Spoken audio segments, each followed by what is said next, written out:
ಸಂಸತ್ತಿನ ಉಭಯ ಸದನಗಳಲ್ಲಿ 2026-27ನೇ ಸಾಲಿನ ಬಜೆಟ್ ಕುರಿತು ಚರ್ಚೆ ಮುಂದುವರಿಯಲಿದೆ.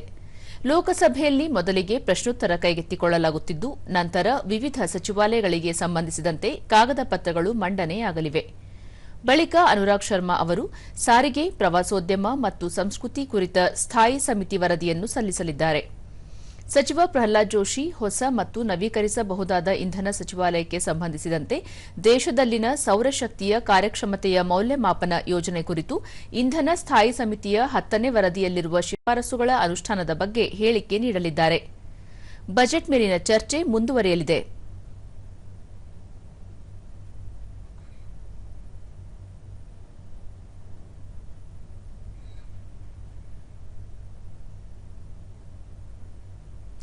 ರಾಜ್ಯಸಭೆಯಲ್ಲಿಯೂ ಪ್ರಥಮವಾಗಿ ವಿವಿಧ ಸಚಿವಾಲಯಗಳಿಗೆ ಸಂಬಂಧಿಸಿದಂತೆ ಕಾಗದ ಪತ್ರಗಳು ಮಂಡನೆಯಾಗಲಿವೆ.